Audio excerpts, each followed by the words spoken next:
కుత్బుల్లాపూర్ నియోజకవర్గం షాపూర్ నగర్లో నకిలీ ఐఫోన్ ఎయిర్పాడ్స్ వాచీలు యాపిల్ లోగో కవర్లు విక్రయిస్తున్న 5 వ్యక్తులను అరెస్ట్ చేసినట్లు Balanagar zone DCP Srinivasarao media సమావేశంలో తెలిపారు.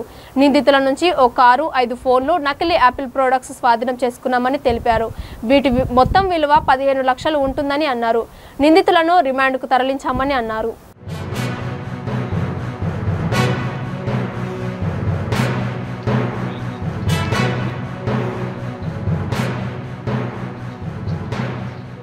పోలీస్ స్టేషన్ పరిధిలో డూప్లికేట్ ఐపాడ్స్కి సంబంధించినటువంటి యాపిల్ ఐపాడ్స్కి సంబంధించినటువంటి ర్యాకెట్ని బర్స్ట్ చేయడం జరిగింది. దీనిలో భాగంగా నిన్న మనకి క్రెడిబుల్ ఇన్ఫర్మేషన్ వచ్చింది. దీంట్లో ఇక పద్మావతి ప్లాజా దగ్గర ఇమ్రాన్ ఇర్ఫాన్ అనేటటువంటి 2 వ్యక్తులు యాపిల్ ఐపాడ్స్ డూప్లికేట్ అమ్ముతున్నారనేటటువంటి ఇన్ఫర్మేషన్తో వాళ్ళ మీద రైడ్ చేయడం జరిగింది. అక్కడ కొన్ని ఐపాడ్స్ని రికవరీ చేశాము.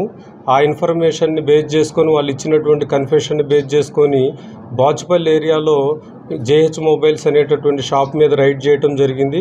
అక్కడ జయరామకృష్ణ హుషేన్ బాషా అనేటటువంటి 2 అదుపులోకి తీసుకోవడం జరిగింది.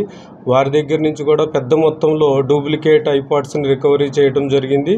అదేవిధంగా వాళ్ళ ఇంటి దగ్గర కూడా సెర్చ్ చేసినప్పుడు మనకి వాళ్ళ పొజిషన్లో ఒక 360 గ్రామ్స్ గాంజా కూడా రికవరీ చేయడం జరిగింది.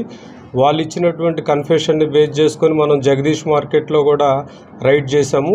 మొత్తం ఈ ఎంటైర్ ఆపరేషన్లో దగ్గర 500 యాపిల్ ఐపాడ్స్ని రికవరీ చేయడం జరిగింది. అదేవిధంగా దాంతోపాటు అన్బ్రాండెడ్ రిస్ట్ వాచెస్ని కూడా రికవరీ చేశాము. ఒక వెహికల్ కూడా రికవరీ జరిగింది. టోటల్ 15 lakhs వర్త్ రికవరీ చేయడం జరిగింది. ఈ మొత్తము కూడా ఈ డూప్లికేట్ ఐపాడ్స్కి ఒరిజినల్ ఐపాడ్కి మనం నేకెడ్ అయితే డిస్టింగ్విషే చేయలేము.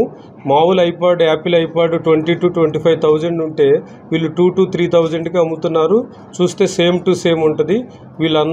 ఇవన్నీ కూడా వీళ్ళు కరోల్ బాగ్ ఏరియా ఢిల్లీ నుంచి ప్రొక్యూర్ చేస్తున్నారని తెలుస్తుంది.